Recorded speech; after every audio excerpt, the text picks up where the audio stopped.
Should be there. Hello? Hello, hello. Maybe. Get hype. I've never seen that emote before. That's day 9, right? I've never seen that emote before. How have I never seen that? That emote's fantastic. She's here. Dr. Legs? Mm-hmm. Dr. Legs is here. Hello, Dr. Legs.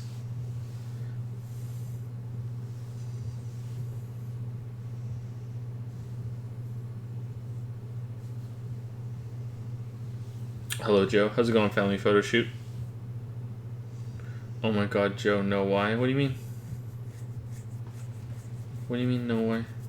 No why what? What'd I do? Say hi, Lily. Hmm? Say hi, Lily. Hi.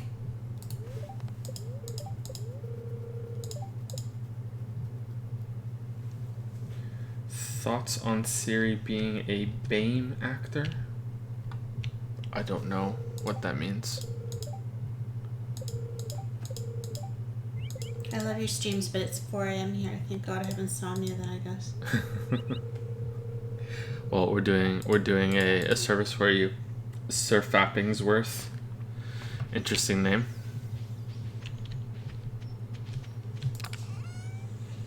Did the sprinklers only go off one time? Wow, never caught the start of a stream. They're really exciting, as you can tell. Thank you to PDP 5000 who subscribed to Twitch Prime. Thank you very much. PDP? It's Lily with an I, not a Y. PT... Cookies. Yeah, there we go. 5,000. Okay, thank you so much. Is this Minecraft too? I wish. And Action Cater just subscribed as well, Prime. Welcome to Prime Time. Action Cater. Thank you so much. Thank you, thank you. Did you just think? I'm sorry. Yeah, I just out there for a second. Yeah, it's fine. All good. So I should probably organize my chests because right now it's just we're living in chaos. Cats and dogs living together, etc., etc. Let's go check out the traveling merchant. See what they're selling. So this is a continuation of the Q&A that we're doing with Patreon. Every month we run a prompt and people can ask 3 questions. They can ask 3 large questions and as many small questions as they want, and we answer them. It used to be that we would answer them Starfruit. We used to answer them in a it would be written format. I would write a big long post article, but it would take me a week because my answers were so in-depth because I felt compelled to give long answers because people were paying for the service, you know, which was wrong of me because people aren't paying to ask me questions. They're paying to support new videos, but that was the mental block that I had about it. So we switched over to this format, and we've been doing this for what? How many months now? 8 months? 6 months? How many have been video streams? It's been something about that because you'd already been streaming for a few months before. Yeah. So around that, yeah. Yeah. But now these streams are starting to take up a lot of time too. It used to be that we could get them all done in one night, and now it moved to 2, and now we're on the 3rd night. Now that's not just because of the answers are getting more in depth. It's also that the streams are getting a little shorter because it's harder for us to find the time with the kids. They're not sleeping all that well, which I should say at the start of every stream that we do this at this time that it may end at any moment. If you hear crying, the stream is over, and I don't mean crying from me or Lily. You know, that might just happen. But yeah, if you hear crying, the stream just might be done right then and there. So yeah, that's something that can happen. But I think what's going to have to happen from now on, that we're going to have to make a change to the Q&A, is that we were discussing it last night as we were getting ready for bed after the stream last night. I think I'm losing my voice a little bit. I think we're gonna have to drop the amount of questions that people can ask to 2 questions instead of 3. That you can still ask as many questions as you want if you want short answers. I'm gonna buy this milk for the community center. I know it's overpriced, but I'm doing it. You can ask as many short questions, but we're gonna have to lower it to 2 questions instead of 3, so we can save a bit of time. It's that or up the pledge reward to $5. But I like that there's a good reward at $3 instead of it being bundled with the credits at 5. So if this was to become the $5 reward, then credits would probably become $10, and I don't really feel comfortable asking for $10 with a reward, but maybe that's what would have to happen. That still might happen in the future, but I think what we're likely going to do is drop the questions down to 2. Yeah, see if that works first before. Yeah, which is a little disappointing because I like pay $3, you get to ask 3 questions, but oh well. It's just taking too much time. Yeah, I think that's understandable. Anyway, so how's everybody doing?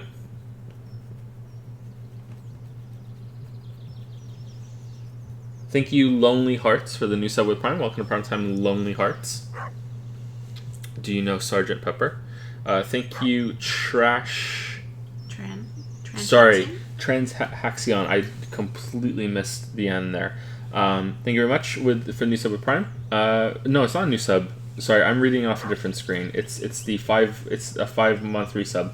Hi Joe, just popping in. I'm presently watching your Persona 5 streams. I'm truly trapped in the Persona pals. Once I'm done, I'll be back. I'm glad you're enjoying them. I think we ran a couple of those jokes into the ground over those streams, but I think when you watch them all together, you have to remember that it was spread over a long time for us and watching, But yeah, don't binge too hard. Don't binge too hard. Thank you for the resub, and thank you Mini Triv for the new sub with Prime as well. Thank you very much, Mini Triv. Welcome to Prime Time. Was there someone I missed before that? I don't think so. No? Okay. I'm pretty good, Joe. What about you? I'm doing okay. I'll let you guys know this. I'm trying to make a very quick video on the Messenger, and I finished my 3rd playthrough today. So I'm feeling pretty good about that. I'm hoping to get the video done very soon and have a quick turnaround time. So I finished my 3rd playthrough of that today. I did one on stream and I did another on my own time, and I did a 3rd playthrough where I beat the game without getting any upgrades. I didn't buy any of the upgrades from the shop. So I finished that today, and I'm hoping to write a quick script and then have like a 15-minute video out on it, hopefully. But we'll see. So I'm pretty good. What were my thoughts on the Messenger? Mostly positive. Yeah, it's a rock solid good game. It's not a great game. It's a good game, and that's good enough, man. Like, most games aren't good, So yeah, it's not okay. It's better than okay. It's a good game, but it could be a lot better, and a lot of its potential is not realized, unfortunately. But that's okay, I enjoyed my time with it, and it's definitely worth the money. Absolutely worth the money. So, in terms of a review, it's stellar. But in terms of how the game itself performs and realizes its potential, it's missing a lot. Can you beat the Messenger without the hookshot thing? No. When I say no upgrades, I mean just the ones from the shop. So there are 4 upgrades, technically 5, depending on how you want to think of an upgrade. But there are the climbing claws, the hookshot, and the special boots you get. I don't want to say spoilers for that, so I'm just gonna say special boots, and the gliding suit. Those 4, you cannot beat the game without those 4, and you can. You have to get those. But I was able to beat the whole game, and I got all of the power seals apart from 5 without having any of the upgrades from the shop. And those 5 I'm close to certain that 4 of those 5 would be impossible to get without getting an upgrade. I know some of those are impossible, but there's one that you might be able to somehow get through it. And there was a 6th where and there was a 5th one where I think maybe if you were really tight on a timing for something, you might be able to get through it. But there's at least 3 or 4 that you cannot get without an upgrade from the shop. So yeah, you can finish the game without them. Yeah. I'm talking about The Messenger. I streamed it, and it just came out. It's really good. I like it a lot. It has this. You should watch the trailer because I think the trailer really does a good job at selling it. It has this mechanic where it starts out as an 8-bit NES game, and it's very similar to Ninja Gaiden, and at a certain point in the game, it switches over to a Super Nintendo game, 16-bit. And it's, I won't say which one, and but it goes through a significant change, and it's pretty good. It's definitely worth your attention. I liked it a lot. That's why I'm doing the video on it, because I liked it that much. And I'm also trying to experiment with faster turnaround times on videos, and hopefully I can make smaller videos. Now that I can record at any time, and I have the ability to be active with work while also doing other things around here, I'm hoping that I can make that a reality, but who knows.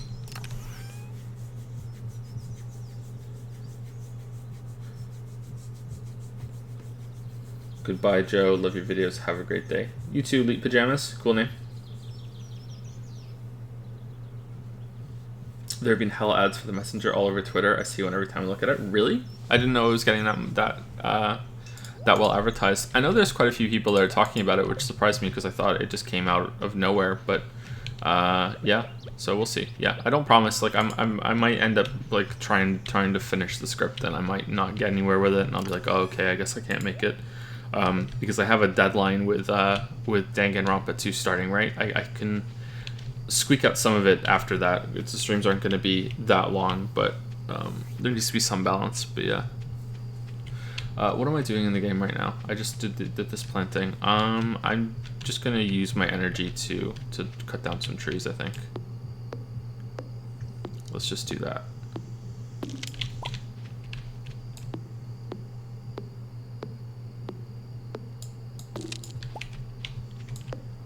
Does the owl do anything?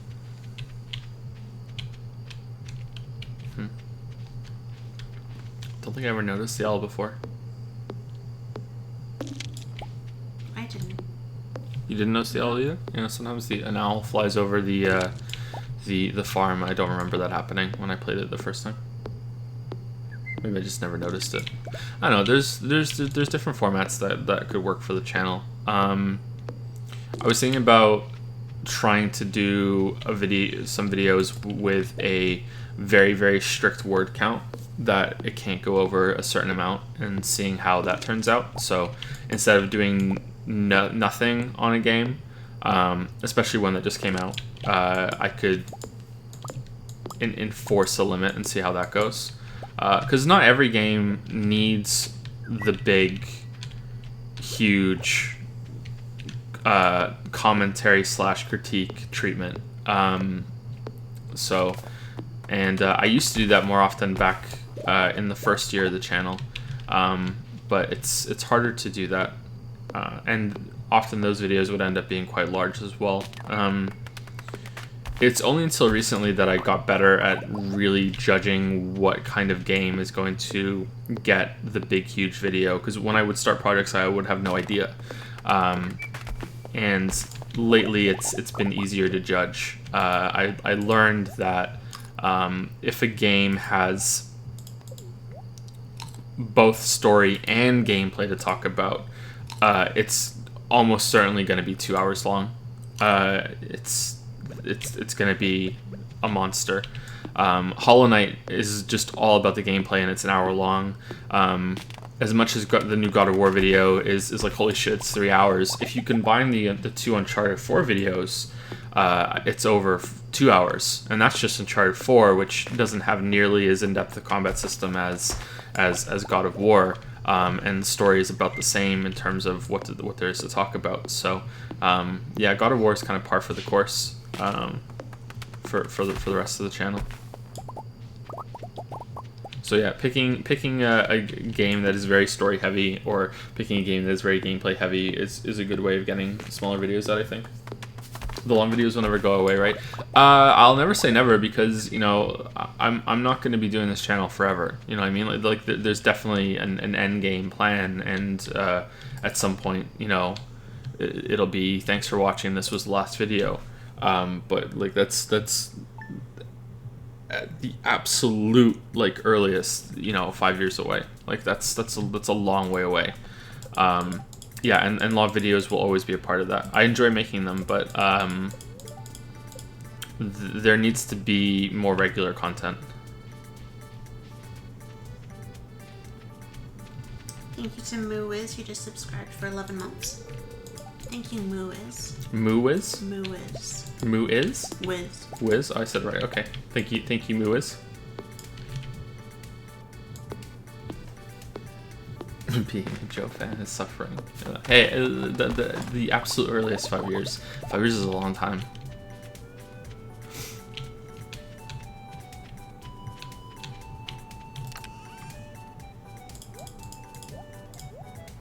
I think it's more likely that it'll stick around indefinitely, but there'll be some other changes. It'll be less often, but it'll still happen. I don't know, like I said it before, and this will be the last thing I say before we move over to the Patreon questions. I said before that I hope to eventually, you know, transition to game development and to try that. And I don't know how well that's going to go. Obviously, you know, it's going to be hard, and the first game is likely to be trash. And then using that as a learning experience, move on to something else. But if it does happen that it's like, okay, well, that moves into another game, and then, you know, it's making multiple games over years and years and years, it would be shitty, you know, to continue making videos criticizing other games made by other developers. Maybe the format would have to change, or the style would have to change, and it would be okay, but I don't think that would sit right. But I don't know, we'll see. We'll see. I think I want to go into the mines at the beginning of this, so let me get started for that. I need the pickaxe and the sword and that, and we're good to go. Okay, so let's move over to the first question from Patreon Lily. Lovely assistant Lily. Aaron T says, "Hey guys, this question is for Lily. If you don't have enough information about the game from the streams, feel free to skip. How would you fix Danganronpa, assuming you didn't like it?" So I didn't see all of Danganronpa, and a lot of what I did see was the trial part of it. And the one complaint that I had from that was the repetition of it. It seemed to me there was a lot of everyone taking their turn to recap events. Kind of recap, somewhat blame. I don't know what the word I'm looking for is. Interrogate the single person who they thought it might be. Okay. And then they would kind of go into another scene right after that of, now let me tell you how it really happened. And then they would kind of recap the whole thing that already just recapped, that was the thing that what they thought it would be in the first place. If you know what I mean. I kept seeing that. And I kept tuning in at that part in like every case, and yeah, the repetition was ridiculous. I wasn't seeing a whole lot else, so I can't say much about character development or if it made sense, or the ending for me was a big letdown, but then I did miss parts, so I don't know if that had anything to do with it being a letdown for me. I don't know how I would fix that without seeing more of it. You know, I think I need more information. But I thought there was a lot of repetition, and just from a writing perspective, if I did that in my books, like if everyone sat around and had dialogue, and there's like 6 characters and they're all talking about who done it, and then I just have a whole other chapter now reiterating what I just said in the last chapter, and I did that for every single murder, like, you guys would be really, really pissed off with me. So one book would become a trilogy. Yeah, it would be really long, and it would be a lot of filler, basically, right? So So what you're saying is the repetition was the worst part. yeah, it killed it for me. Okay. So what you're saying is that the repetition was the worst part. I'm not going to keep repeating it, but yeah. So the repetition was the worst part. Okay. Yeah, I can't say anything more than that. That's the majority of what I saw had to do with repetition. There was a worst part, and it was the repetition. There was the repetition. Okay. What about you need me to repeat it again? What about the guy in the mask that showed up with the knife? I only saw him a few times. I didn't see him as much as I keep hearing that he's become like a meme now. Right? Yeah, he has. Yeah. I didn't see that much of it. A lot of what I was listening to it while I was looking after the kids, so I kept hearing the recaps, but I didn't see a lot of men in masks, which is probably for the best. Because did you like it during the trials when the guy would say, "No, that's wrong"? Yeah, I did like that. Okay, yeah, that was pretty good. He was so passionate about it. I always kind of envisioned, I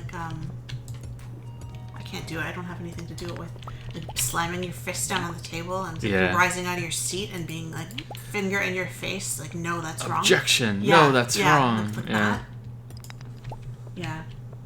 Yeah. Sorry, that's all I can say. It's not fair of me to say anything else because I don't have enough information.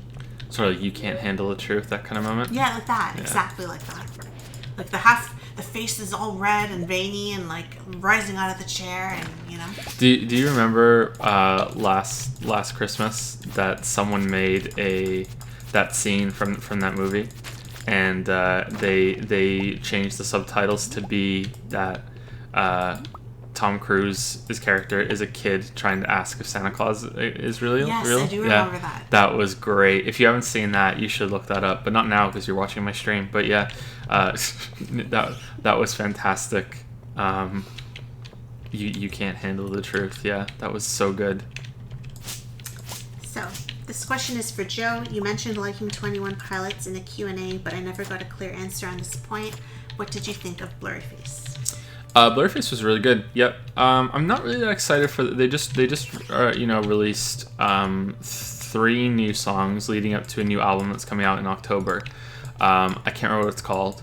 I remember the songs are called. They're called Jumpsuit, Nico and the Niners, and I don't remember the third one. I only listened to it once, and it was they were fine songs, but they weren't that great. And usually when they release songs ahead of time, they're any band is like this. The promo songs are usually some of the best on the album, and I was a little disappointed. So now I'm a little worried about the new one. And I don't know. I get to be a little hipster about 21 Pilots because I liked them before they were cool, so I'm quite an early fan of theirs. I don't know how I found out about them. Someone must have just told me about it, or I saw a link somewhere. And I really like their music. And one of their songs, called "Holding On to You," is a candidate for my favorite song. Period. Just flat out fucking period. I love that song. And I've listened to it hundreds of times. And yes, I sing along. So Blurryface came out, and I was a little concerned, because whenever a band that you really like comes out with a new album, and you've assimilated all of their old music, and now you're into some more new stuff. It's you weigh it very heavily. This is what happened with me with Tool. So when I first started listening to Tool, it was after Lateralis was released, and I went back and listened to all of their albums. I listened to all their songs, and it's really easy to ignore a bad song on an album when there's just so many other albums that you could just go listen to, and there's all these new songs that you have and you can enjoy. It's really easy to excuse something that you don't really like all that much. But then when a new album comes out, you're expecting that experience again, right? You're expecting there to be at least a couple of songs that you're like, oh wow, and you compare that new album to the whole discography that came beforehand, and that's not fair. And so that's what happened with Tool. So when Tool released 10,000 Days, I listened to the whole thing, and that was the first new album that released since I started listening to Tool, and I was like, what the fuck is this shit? You know, there's like maybe 3 songs that I liked, and I was like, what, like what? This is bad. And then over time, I really learned to enjoy that album, and it might be my second favorite album by theirs. Lateralis being my favorite. So I think you have to manage expectations, and I try to remember that going into new albums now. Whenever there's a band that I really like that releases some new music, I recently had to do it with Florence and the Machine. Lily and I both really like Florence and the Machine, and she just released a new album, and we listened to it. And same with the Perfect Circle. Perfect Circle just released a new album, and I kept my expectations. Like, huh? Yeah, low. And I really enjoyed those albums, and I was able to successfully manage my expectations. And but I didn't really do that with Blurry Face, and yet I still really liked it. The whole album was really, really good. There was a couple songs that weren't fantastic, but I could happily listen to any song on that album. And that's special for me. So I've said before that I have horrible taste in music, and I would like to defend myself a little bit when it comes to that. So when I say I'll listen to almost anything, I mean it. Like, I'll listen to almost any genre. I don't really like a lot of hip-hop, and I don't really like a lot of country music, but there are exceptions to that. There are some hip-hop songs that I really like a lot. Not so much country, though. I do like that meme song that has the screaming cowboys in the sky, though. That one's pretty good, but I don't know if that counts as country. Probably not. Techno country, maybe. Anyway, but so I'll listen to Taylor Swift. I'll listen to whatever the fuck is on the radio a lot of the time. But there is a different metric, I think, for me to be able to explain what kind of music that I really, really, really, truly like, and that's what bands I will listen to a whole album from, and those are a lot more rare. So 21 Pilots is one of them. Like, I won't sit down and listen to a whole fucking Taylor Swift album. I've never had, and I never will. But you know, I'll do that for 21 Pilots. I'll do that for Tool. I'll do that for Perfect Circle. I'll do it for Weezer. I'll do it for Dream Eat World. Dream Theater. Did I say Tool? I don't think you did. Tool. Yeah. Porcupine Tree. And I don't know why, but Kanye West's album, My Beautiful Dark Twisted Fantasy, is just fucking one banger after another, man. I don't know why that's one of them. Like, that's just like fucking crazy good, that album.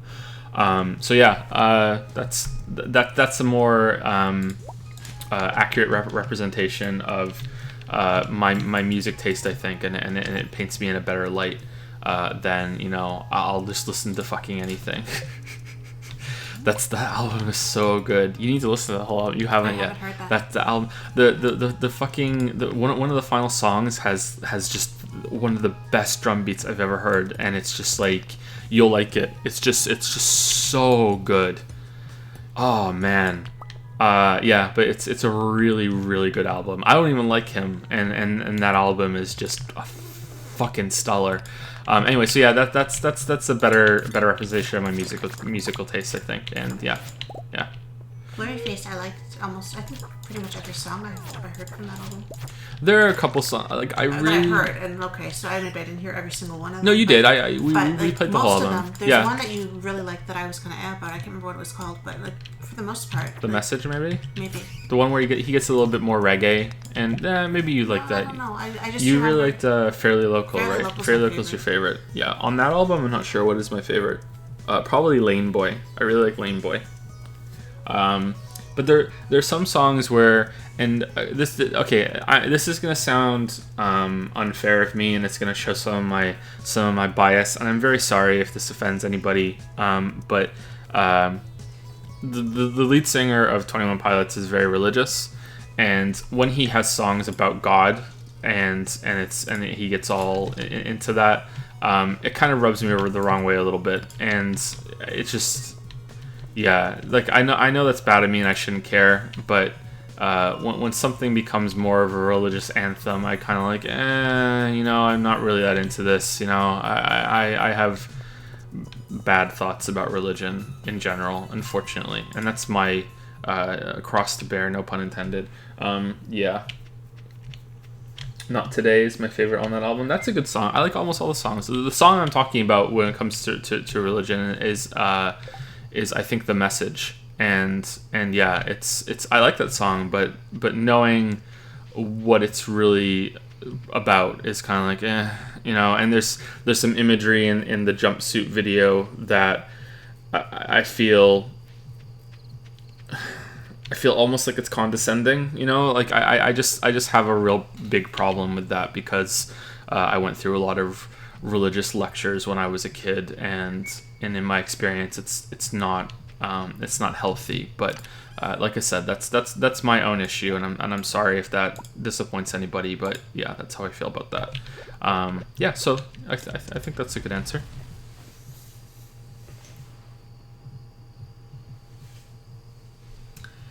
Have you ever revisited a piece of media and came out with an entirely different assessment than previously? Ooh, okay, so you say media, so not games, although it could be games. Media, interesting. Okay, let's answer for games first, because I think that would be the most interesting, and that's what people are mostly here for. It's video game opinions. The big one that I always answer this kind of question with is Secret of Mana. When I was a kid, I loved Secret of Mana. It was one of my favorite games. I played it multiple times. It's a very long game. You can really sink into it, and I really, really loved it. And then somewhat recently, I went back and I tried to play it again, and that game is fucking garbage. It is so bad. It's so much a waste of time. The combat is not fun. It is not a good game at all. I'm gonna go so far as to say I'm gonna bust out the O word. It has objective problems. Like, whoa, holy shit. Yeah, so it's not a good game. I still remember it fondly, and having gone back and ruined those memories for myself is not going to it's not going to take that away. Like I still will remember that game fondly forever. But yeah, that is a bad game. Yeah, so I was surprised by that because it was so important to me back then. I think a lot of that is going to be to do with how much time you have when you are playing the game. So if I was to go and try to play Baldur's Gate 2 again right now, I'd probably feel the same way, that there would be a lot of problems with it, and I wouldn't really enjoy it that much anymore because I just don't have the time like I used to. So when I was a teenager, I could devote sometimes several hours in a row gaming sessions of just sinking into this and just blocking out the outside world and getting to know characters in the world and the story and all this other shit, and while tolerating this god-awful combat system. And if I was to play it now, I would probably be too impatient and I wouldn't be able to get through it. At least that's what I suspect. I think that's the main problem with Secret of Mana, is that it's just such a slog, and combat has you waiting around for too often to get the 100% meter up to attack, and there's too much wandering around. It's just so slow, and you have to use the special attacks by holding down the button for fucking ever, and then you get to these parts where you have to make a whip bridge tightrope thing, and you have to switch to the whip every single time you need to do it, and then go over and watch the animation of it going through. It's just, there's so much time wasters in the game that it makes God of War look stellar in that regard. Yeah, I'm not really that big of a fan of it anymore. For a more recent example, BioShock Infinite. So when I first played BioShock Infinite, I loved it. I really, really enjoyed it, and I still think it's a good game. I know that's not a popular opinion anymore, but I don't really care about the story. So BioShock Infinite is good in two ways. I think the gameplay is good, and I think the setting is good, and the visuals are decent too. But I think the gameplay and the setting are strong. I know a lot of people don't like the gameplay, but most of the criticisms are about the story itself. I don't think it's a good BioShock game because BioShocks are supposed to be closer to the immersive sim genre. I think it's a decent shooter. I like the guns. I like the game feel of the guns, and I really like the sky rails. I liked all the battle arenas that have you jumping in and out of the sky rails and going all over the place and trying to aim your shots as you're swinging around in this sky fortress.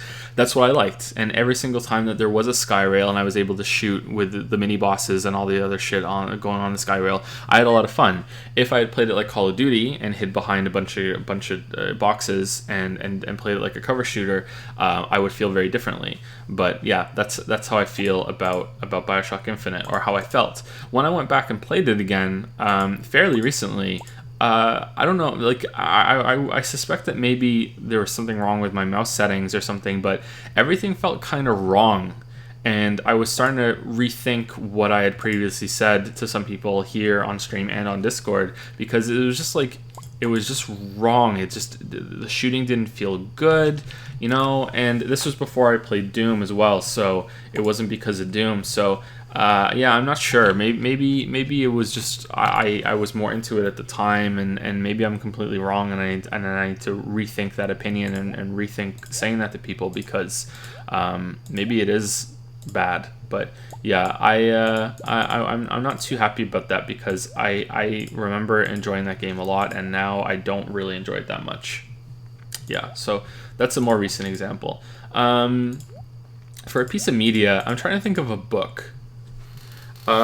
So let's go one that's positive. When I first read or tried to read Great Expectations by Charles Dickens, I hated it, and it was too dense, and it was too slow, and I didn't understand half of what was being said, and I mean that literally. I did not understand many of the words on the page. I was too young. I think I was like 16 or something. I can't remember how old I was.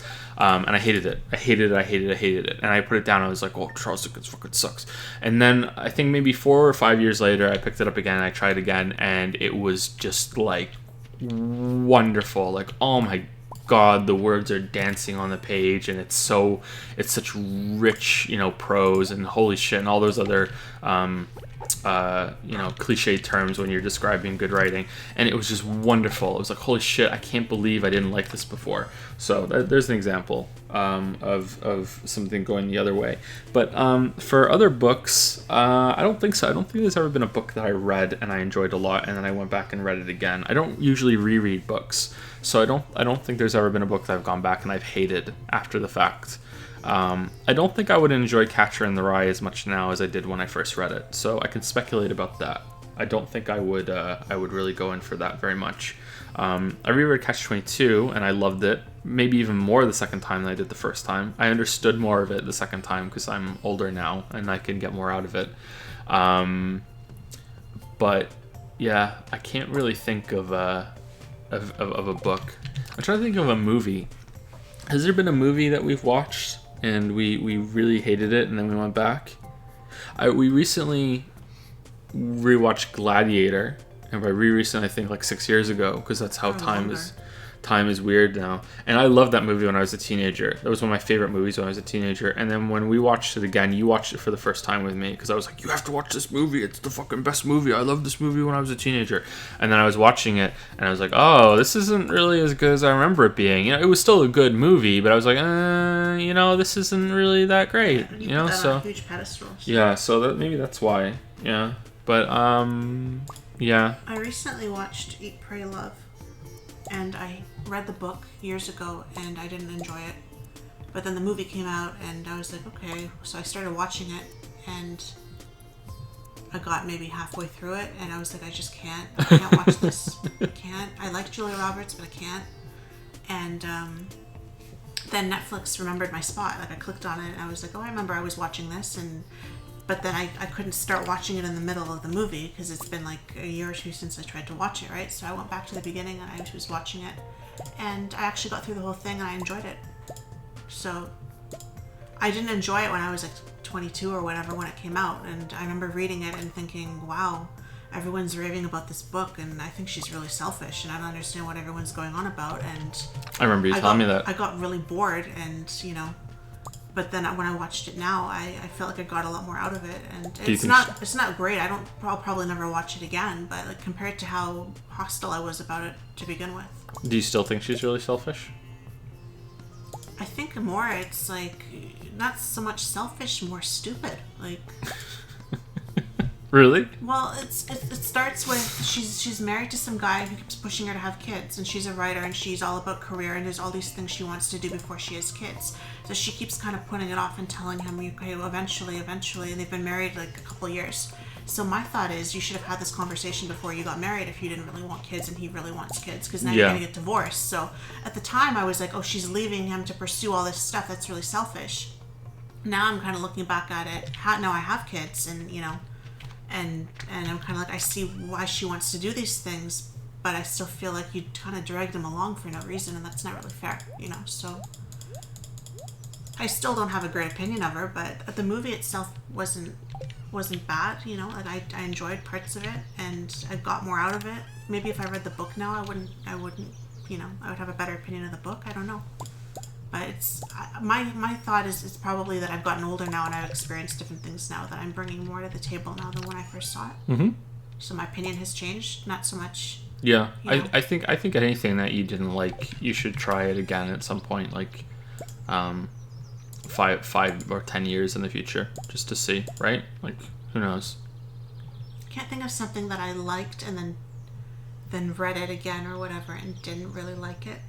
Because typically I only really read books again if I really enjoy them the first time. So there's... I will say I've been disappointed with the ends of things. Like, remember, one of my favorite books is The Witching Hour by Anne Rice. And it's the first in a trilogy. And I can't get through... I've read them maybe once or twice, I've gotten through the other 2 books, but... they're just not even close, in quality, in my opinion, to the first book, to the point that you just got me that book again right for my birthday last year or whatever, because mine was falling apart so badly that the pages are falling out, whereas the other 2 are like pristine, like I've barely even cracked the spine, because they're just, to me, they're not even the same. But yeah, going back and rereading them didn't make them better for me, so I don't know. I can't think of anything else though that jumps out at me. If I didn't like it, I usually don't read it again or watch it again. This was the exception. So okay. I couldn't think of anything we watched together though that I can't think of another movie that's like that. We watched it and we didn't like it and we just never touched it again. A TV show. This may be sacrilege, but going back and watching Firefly again, for the 4th time or so, wasn't as good as I remembered it being. Surprised because you love that show so much. Yeah, well, it's probably because I've watched it so many times, right? So it's like, yeah, it wasn't as good as I remember it being. There's an alternate universe where that didn't get canceled, and it's probably turned to shit in the 5th to stop watching after the 5th season. The next 10 after that are so bad. And everyone's like, oh, it was too much Firefly. Chuck was kind of like that. Chuck was a great show, and overall it's still quite good and it's quite strong. But Chuck did not need that many seasons, or they really ran out of steam, probably because they kept having to write every single last episode of every season as a finale, because it was always in danger of getting canceled. But yeah, I don't know if that counts as an answer to the question. It happens with music for me a lot. I'll hear music the first 2 or 3 times and I'll be like, oh, this is okay, but I don't know, it's not as good as their other stuff. And then the more I hear it... Chakra X2, I noticed you. The more I hear it, the more I like it. And, some of these songs go on to become, like, my favorites. So, it happens a lot, probably more with music than any other kind of media for me. If I give songs more than, say, 2 or 3 chances, then I tend to warm up to them and I really enjoy them. Have I seen The Office US? Yes, I have. Yeah, I haven't seen every episode, but I've seen some of them. Some of the early seasons. It was pretty good. It was pretty funny. Yeah, it was pretty good. Yeah, I think that's it. Yeah, we can talk more about this, like the idea that a show can ruin itself by the end. So the finale of How I Met Your Mother kind of retroactively ruins a lot of the show that came before it. But I think that's getting into too much, and we should probably just move on to the next question because we have so many. And Buffy too. We didn't finish Buffy. Oh, we didn't finish it, but we were really enjoying it, remember? And then we kind of started getting off of it. Yeah, I can't remember why, but we were around the time when we started watching Angel. It's when they went to. Oh, that was because she went to college, so I think that was season 3 or season 4, and then it was suddenly work. Because it's like, oh, well, it's this unique thing about the show is that Angel started at the same time, so you have to watch Angel if you're watching Buffy, and you have to watch the first 4 episodes of this season of Buffy, then you have to watch the next 5 episodes of Angel, then go back to Buffy, then go back to Angel, then go back to Buffy, and make sure that you finish season 6 of Angel before you get back to season 6 of Buffy before you get to Angel season 2, and all this other shit. I was like, whoa, what the fuck? I just want to watch the fucking shows, you know what I mean? Like, and it's got to be too much work, but you probably can just ignore it and enjoy it just fine, but it was so aggravating that we were like, you know what, fuck this, we'll just watch something else instead. Sorry, Buffy lovers. I really wanted to like it because it seemed like my kind of thing, but I don't know if I'll ever finish it now. Let's just, I think we got some new subs or something while that was happening.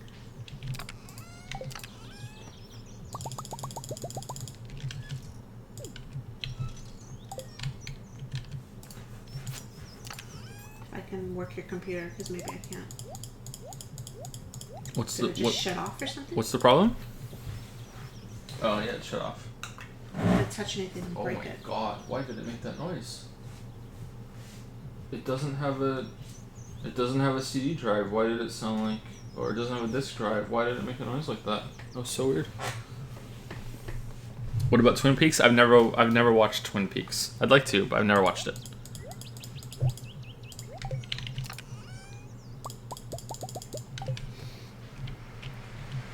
Oh, yeah, okay, that is good. Yeah, it doesn't need to have the fan on when it's just, yeah, bro, yeah, it's loud. Still, like, frozen? Thinking about it?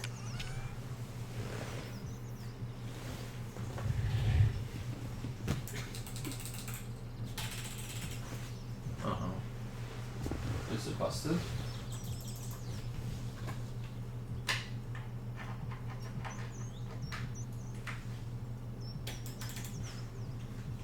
Yeah, looks like it, huh?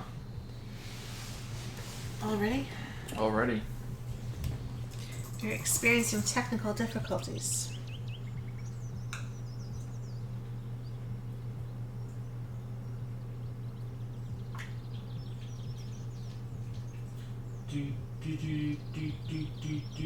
Okay, Let's just go to the next, yeah, what is the noise? Oh, it's not the laptop. It's the controller that's plugged into the laptop. When it turns in, it does a rumble thing. It's on the table. That's what it is. Okay. All right, I feel a little better now. All right. Sorry about that. So Denver M says, "Hey Joe, just one quick question. Have you thought about playing or re-reviewing No Man's Sky again with their recent updates? I know even the thought of it might send shivers down your spine, but I bought it on sale after the next update came out, and I've been having a surprising amount of fun." First of all, how dare you? Second of all, where do you get off? Who do you think you are coming in with something like that? How dare you? No, it's a fair question. Absolutely not. Nope, I'm never playing it again. Nope. There's only one way I'm ever playing No Man's Sky again, and that is some sort of charity stream where we do a 24-hour non-stop No Man's Sky journey to the center of the galaxy for charity stream. I don't even know how I would begin to organize that. I don't even know how to set up a stream for charity. I have no idea. I spoke to Shammy about it, and Shammy said he would be down as well, but that was before he did his latest video on it, because we talked about it a long time ago. So yeah, that's the only way I'm ever playing that game again. There will never be another No Man's Sky video, ever. Sorry to disappoint anybody that wants me to go back and see, but no, like no, they had their chance, and I think it's wonderful that they tried their very best and kept updating it and to make good on the promises that they did. But as far as I'm concerned, Hello Games is dead to me. Like, they sold a game that was in earliest access, and the updates that the game has received just proves that more and more to me. And they swindled a bunch of people out of money and lied, and that's the end of it for me. Good for them that they have stuck with it, but I have my doubts about why they're doing that. I suspect it's not because, out of the goodness of our hearts, we're going to update this game. It's more of a, hey, there's going to be a No Man's Sky 2 at some point, and we need to pull public interest back from it, and make this a thing that we can keep going on forever. But yeah, there's still people there. There's still humans, and I'm sure it's not as nefarious as I'm making it out to be. And there's that quote or that line about you shouldn't assume malice when it could just be incompetence.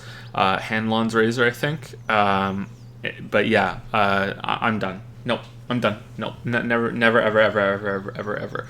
If even if the channel was dwindling and I needed to light a spark and bring people back, not doing it. There are better candidates for that anyway. Yeah, they're much better. The biggest one would be a video on Skyrim, a video on Fallout 1 and 2, a video on Fallout 3. Those would be the big ones that would bring a lot of people back. Yeah. So sorry. I know that some people would really enjoy another No Man's Sky video, but I'm not doing it.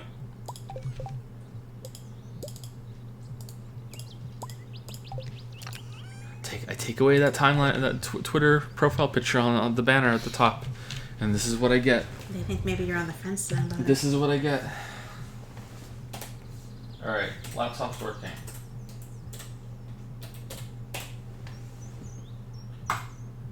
What do you mean password is incorrect? Oops. All right, there we go. I just typed it in wrong. Okay. My desktop wallpaper on the laptop is the masked guy holding the knife from Danganronpa.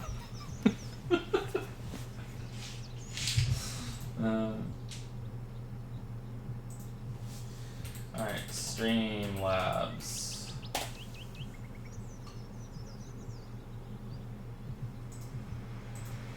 No, we don't want the fan.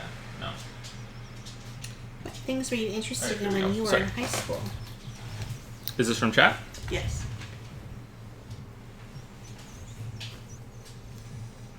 It would be interesting to see Joe play The Witness again in a few years and see if his opinion remains the same. I don't think that would be that interesting. I see where you're coming from, but I just don't think there's enough that's changed or is there for that to be worthwhile. But yeah, I see where you're coming from. What things were you interested in when you were in high school? Me. Oh, you? Okay, sorry. Go ahead. No, not me. You were interested in me in high school. Oh, I was interested in you. There you go. Yeah, your answer. I wanted the V so bad. Yeah.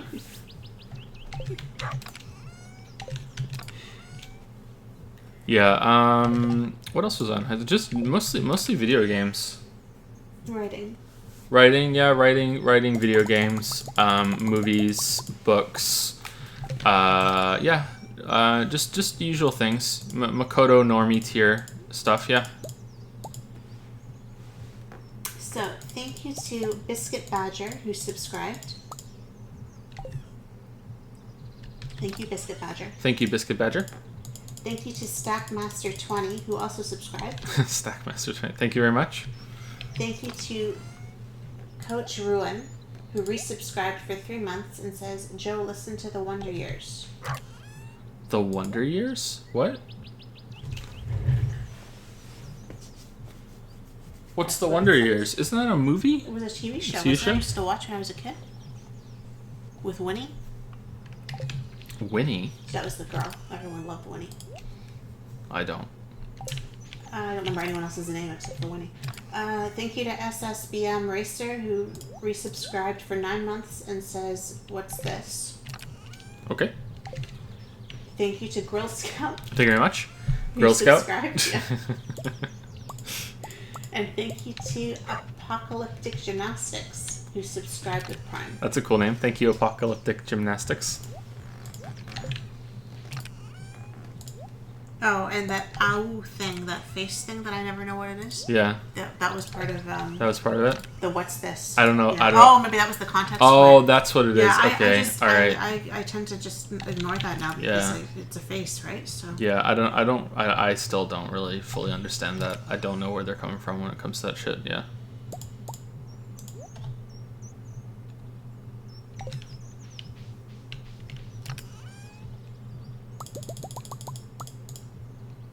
finally made it to a stream. Glad to be here. Thanks, man. Your God of War critique was one of your best yet. Super great stuff. Thanks, Fitzfactor. Thank you so much. Yeah, I think it's one of my best videos as well. I'm not sure if it is the best video, but it's definitely one of my best. I'm very happy with how it turned out. Very, very happy.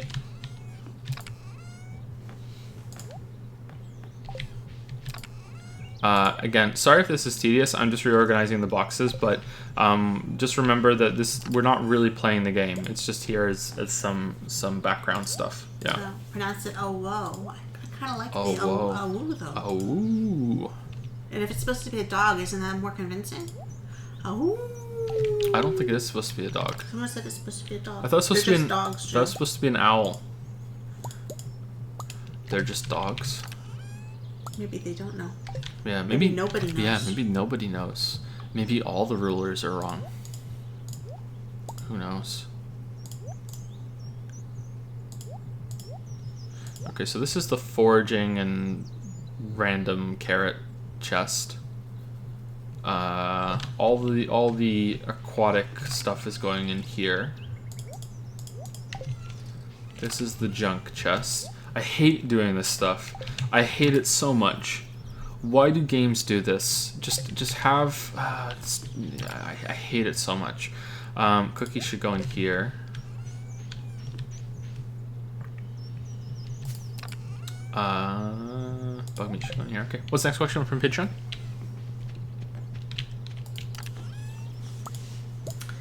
Ryan S. says, what was the reasoning for making that first critique? So there were many reasons. The most motivating one was that I was very annoyed and I was mad, and of course it's going to be getting mad that will trigger someone to really branch out the way that I did and take a risk making a video when I had no experience at all making that sort of thing and had no idea what I was doing. But I was mad, and I was mad that Dark Souls 2 was getting slammed, and it deserved to get slammed. You know, it has a lot of problems, but it was getting slammed for things that everyone was celebrating, even, or ignoring, or outright celebrating, that were done in Dark Souls 1, and I was quite pissed, and so that just became the video. I was playing Dark Souls 1 and 2 over a year before I started writing the script and really getting into video production for that video, and thinking about how would I explain my thoughts, how would I really get into it, and how could I prove that sure there are problems in this game, and it's not perfect by any means, but I'm gonna move this chest, but it's not fair to slam one game and not the other. And the response to that I got from the video, and I used to really go through everyone's comments and often have conversations with people that watch the videos, and I miss doing that, but unfortunately it's just not feasible anymore. There are just too many, and I never know who's trolling me, so it's very difficult to have a a proper conversation without, this, oh, I might be feeding a troll right now and I might be completely wasting my time. That's unfortunately something that happens now. But yeah, I was having a conversation with people, and they would say, well, it is fair because the sequel should improve on what came before. So how can you say that? If the sequel should be held to a higher standard. And my response to that was that that wasn't what was happening. No one was saying, oh, well, the previous game does it too, but we'll forgive that because it's the first one. It was just this weird kind of broken perception that people were having, that Dark Souls 1 good, Dark Souls 2 bad, and that's as far as it went. So it was pretty frustrating. I don't think that was a good reason to do what I did, and it worked out well for me, obviously, but I don't think it was a good reason, and the channel should have had more respectable origins, I think. Would you say that's a good way of saying it? Yeah, well, it kind of did though too. Like, that wasn't the only reason. Yeah, it wasn't the only reason, and we'll get to that in just a second. But yeah, that was the big one. I would say that was probably the main motivator. Because there was so much emotion fueling it, but that wasn't the whole reason. Yeah, the other reason was that I was trying to get a book deal, and the book deal, I'd written a lot of books, and we used to sell a lot of them on Amazon, and then Amazon changed their search algorithm, sort of like how you see YouTubers complain about suddenly I'm not getting views anymore. That would happen with the books, and so we went from selling a lot to selling practically nothing. So we decided that we were going to try and get a book deal, and the very, very few people or literary agents that would answer, and I do want to stress few, we didn't get many rejections. We just didn't get answers, which was always frustrating, and I think it marks what was the beginning of a big change in the publishing industry at the time, and from everything that I've read since then, that's been confirmed that they're going through quite a tumultuous period, or at least they were last time I checked. So we weren't getting rejections, we just weren't getting answers. But the very few that did email back and respond didn't say no. They basically said, well, before we even talk about the book, we want to know how you're going to market it. And Lily and I would just look at each other the first time that this came in, and we were like, isn't that your job? Isn't that the job of the agency and the publishing company to promote the book? This seems kind of weird to us. We're like, what?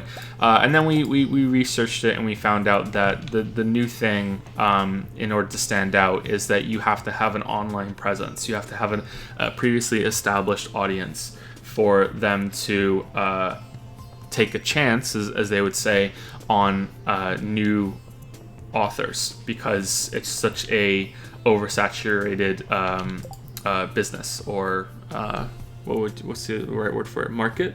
Oversaturated. Yeah. Market. So we have some right wheat for Shane. We can do that. So you have to do that. So we really racked our brains, and we were thinking, okay, well, how are we going to do this? And I thought, well, promoting books isn't going to go well. We could try a blog. I thought about doing that. That was so much time. Yeah, and then I had this idea to make a video kicking around in my head, and I was like, okay, well, why don't we try killing two birds with one stone here? I can make this video that I really want to do, and maybe a YouTube channel can move into something that will be able to make us appealing to a literary agent. So the original idea was not only just to do the types of videos that are on the channel now. It was okay, well, maybe we'll do some blogs, maybe we'll talk about books, maybe we'll talk about movies. It was supposed to be a variety channel. It was never just supposed to be only about video games. And then the first video went out, and I remember being just completely fucking gobsmacked, because the first the first video was the Dark Souls 1 video, and although it was uploaded in parts, I know a lot of people don't look at the publishing date for videos, so you might not know this even if you've watched those videos. Even though it was uploaded in parts, that video was complete from beginning to end, all 5 parts before it was starting to upload, and you'll see that it was uploaded very close together. And the reason why I did that was because I was so inexperienced back then that I was worried that YouTube wouldn't let me upload a video that long if I was brand new. So I didn't try. So I rendered it in parts and I put it up there like that, which sounds ridiculous, but yeah, that's what I was afraid of. And I remember being absolutely gobsmacked because part 1 went up, and I like didn't understand how long processing went, when it would be published, and before I even posted it anywhere or tried to share it on a certain subreddit, here's the Dark Souls subreddit or the video game analysis subreddit, because Reddit was the only place I shared the videos because that's the only place I felt comfortable doing it. Before I did any of that, someone watched the video and left a comment. So someone had already found it on YouTube by typing in, Dark Souls critique, and found it before I had pushed it out there at all. And that was like, oh, holy shit, that's so cool. Someone found it. And at that point, I was like, okay, well, maybe this can be something else if I put a bunch of effort into it, and maybe there's something here that can be done. But I had no idea it was going to turn into what it did. Absolutely no idea. So, yeah. That was pretty cool. So since then, we do not have a book deal, because even with when did we try? Was it 100,000 subscribers? I think just before. Just before 100,000 subscribers. Yeah. And by try, we sent out 10 or 20. I remember that when I was sending them out, the sub count was going up so much that I had to change it for every email. It was like, I think it was around 90,000. We have 90,000 subscribers. Now we have 95. Now we have 97. Now we have over 100,000. And I still didn't get any answers. I didn't get rejections. I just didn't get any answers at all. I even emailed back the people that said, hey, you need to have an online presence. And I didn't get any answers. I don't understand. I'm starting to suspect, because I still think about it sometimes, because I still don't know the answer, that a lot of agencies don't want anything to do with you if you've previously been self-published, because they take that as well, you tried to bypass us, so fuck you, which is ridiculous, because if anything, you should want to only take self-published writers because they have already established audience, and they can prove that their books that people want to read their books, But yeah, that's the feeling that I'm getting, because it's hurting us, not helping us when we said how many books we had sold. Because if you you hear a lot of stories from different writers, and they're like, oh well, I had 60 rejections before someone finally took a chance, and then that didn't pan out, and I got 60 more rejections before I really finally found an agent. And we don't have that. We don't even have rejections. We just have nothing. So yeah, really really strange. That's why we started the channel, and it turned into its own thing all on its own. So it's amazing that it happens like that at all too, because I remember when you said, okay, I'm gonna do it, I'm gonna take it seriously, and I'm gonna make the video, and I was 9 months pregnant. Yep. Finn was born right before you started making that video. Mm-hmm. So you did all of that with the newborn, first time parent and everything too. I remember. And it was I wanted it done before. It's amazing that it happened the way before Finn was born, and of course, even back then, it turned into a bigger project. So it didn't get done. But yeah. It's crazy how many views those videos have. They're not that popular compared to other ones, but still, it's still crazy to me that it has as many as it does. I think almost every single video now has over 100,000 views, except for the ActRaiser video, or close to it, which is just nuts. I remember used to look at the real-time analytics, and it would be like, holy shit, someone is watching the video. It was that crazy. It was like, holy shit, one person, there's a view, someone clicked on the video. It's like, oh man, I wonder how far they're in. I wonder if they're enjoying it. And it's just, we do it with the books too. Yeah, just crazy. I'd be sneaking off at work to see if what my sales were today, because they're actually selling. Oh, I have this many sales today. Uh-oh. Did you hear that? Mm-mm. You didn't hear it? Mm-mm. Okay, maybe we should lower our voices a little bit for the next little while.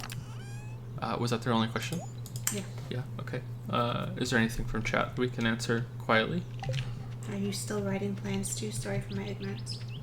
What? Are you still writing plans 2? Sorry for my ignorance. Plans too? Plans to write. Oh. Follow-up question with the Yeah, lots of plans, but not currently writing. No, I don't have the time. All of my my work time goes toward videos and the channel. Yeah, but I will definitely get back to it one day. I have a lot of things to finish, and yeah, I want to get back to it. In case you weren't here at the beginning, you don't know what we're talking about. We just heard a noise from upstairs, and it was one of the kids moving. So we don't want the kids to wake up. They probably just rolled over, or it might have been a cat, or the cat. Did it happen I again? don't like your computer. Did it turn off again? Move the mouse.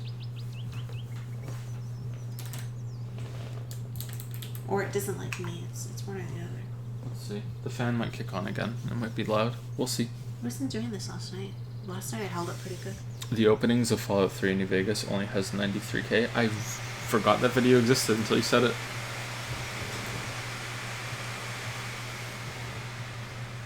Sorry about the noise.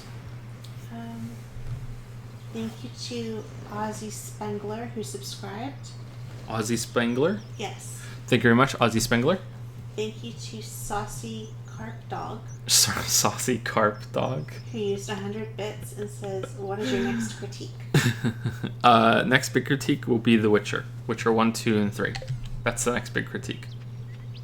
And thank you to Kmore44 who subscribed with Prime. Thank you, Kmore44. Thank you so much. Thank you.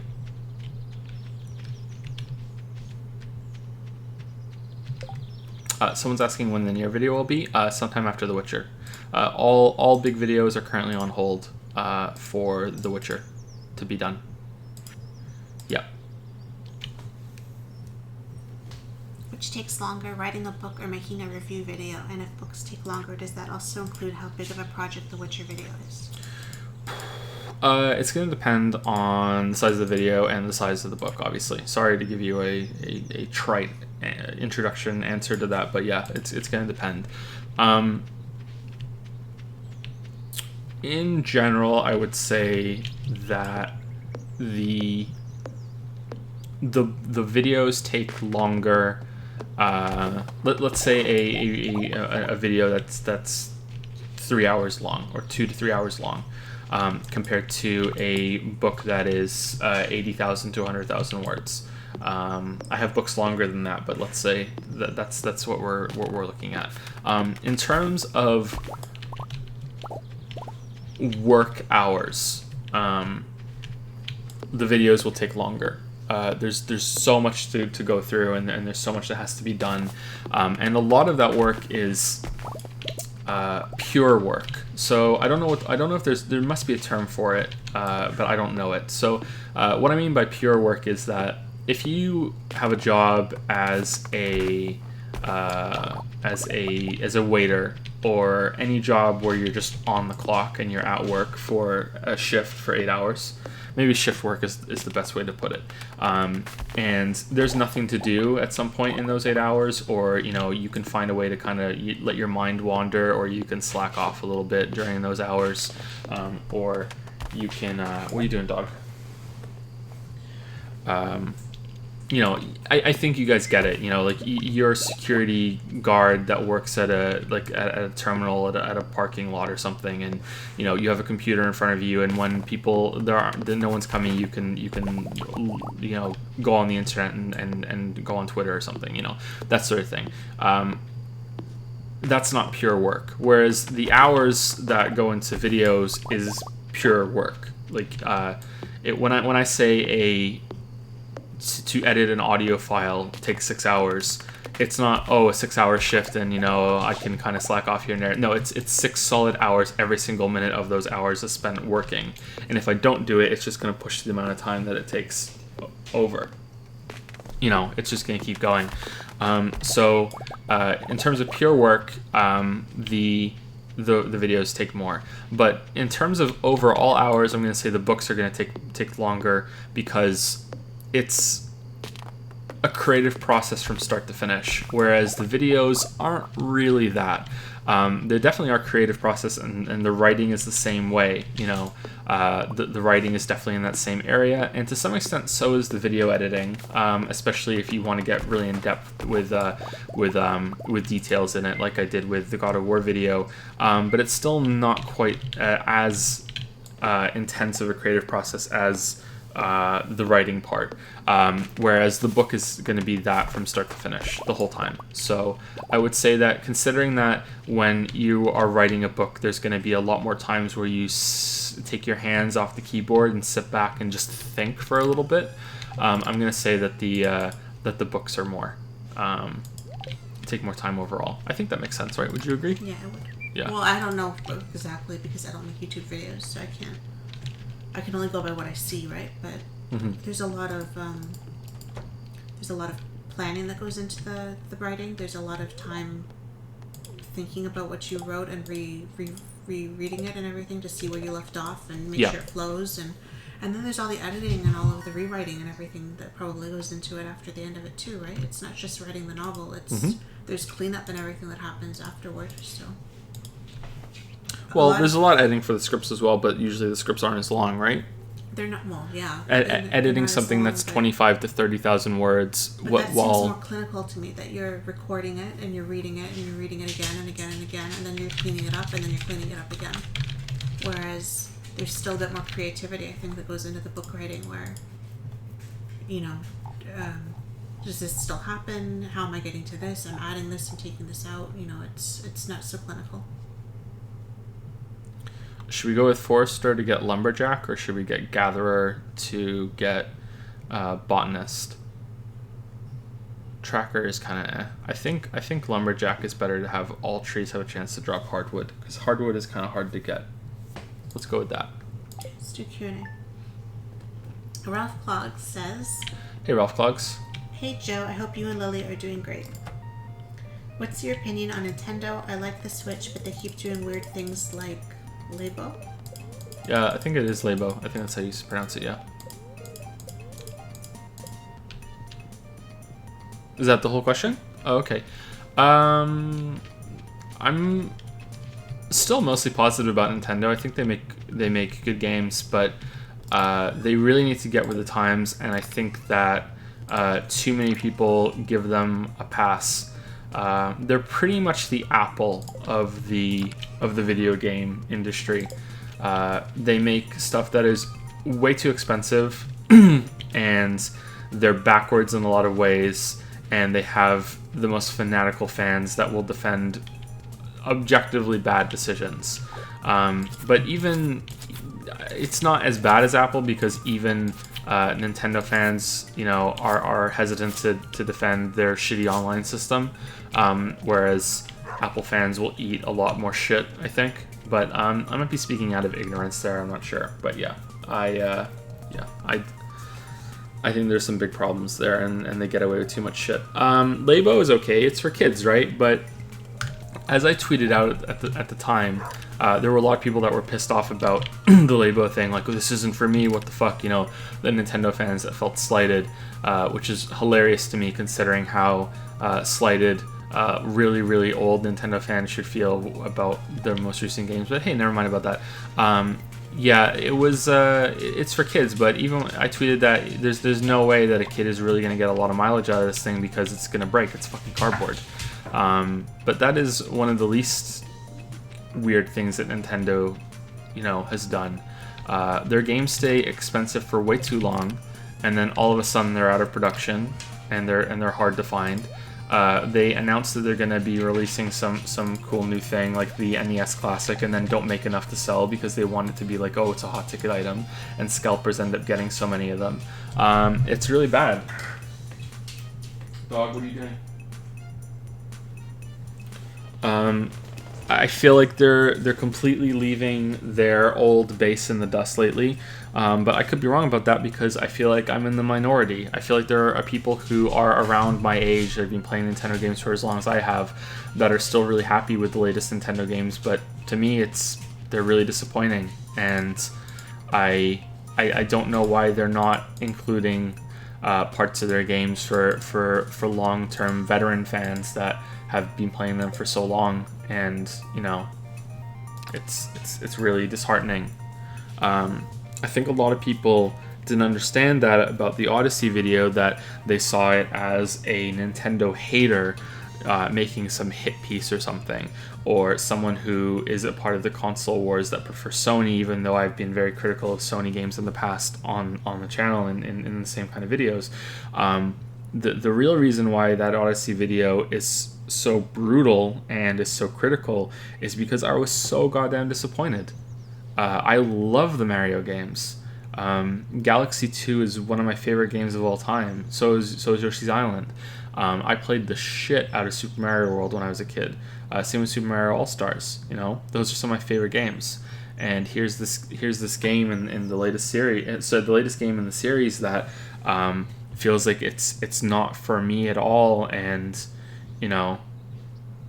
and how dare you even criticize it as well? It's really bad. It's really bad. But still, Breath of the Wild was fantastic, and it had a lot of great things about it. The Switch is a good console. It's not a great console. It's good. It seems to be trying to serve two masters, and as cool as it is that you can play a lot of indie games on the go, like this one, you can play Stardew Valley, and it's really neat that you can do that. It also runs a lot of games like crap. Even Stardew Valley has some slowdown moments.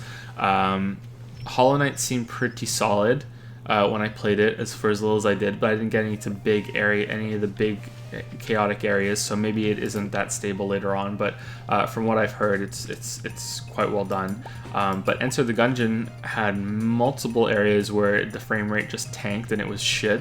And I mean, like, Gungeon is not a looker, you know what I mean? Like, and yet the Switch can handle it. Yet somehow it can handle Breath of the Wild. But even then, it didn't run all that well when docked. So there are some problems with the system. And I hear that there are big problems with a game that just recently got ported as well. I can't remember what one it is, but there are a bunch of people saying that there were massive frame rate problems in almost every area. There was a thread about it. I can't remember what it was. Sorry. I shouldn't have even mentioned it if I can't remember it. But yeah, it was a recent port. Was it a game that just came out? Was it The Messenger? I can't remember. It was one of those. Like, apparently there's some big problems with it. Yeah, but overall, I'm still positive about Nintendo, and I hope that they smarten up with a lot of their policies. But I will forever be biased because, as far as I'm concerned, and this is gonna sound really hyperbolic, but Nintendo stole money from me, and stealing is probably the wrong word, but I can't think of a better one. Like abusing YouTube's system to push creators to join their scam of a Nintendo Friends Club or whatever, so it's all under the umbrella and they can control what people say. Really hurt, it not just hurt in terms of finances. It was really bad when that happened to Breath of the Wild, when that got claimed. And all those views in the first month didn't have any ads at all, and all the money went to Nintendo. But it also hurt, like, emotionally. This is a company that I grew up with playing their games, and I had a lot of respect for. And the dream when I was a kid was like working on a Nintendo game. Like, oh, it would be so cool to make games and be involved in that. The dream was not, oh, they kind of stole from me, you know what I mean? Like, that's yeah, it was really disheartening. Yeah, and I don't know, I try not to be biased because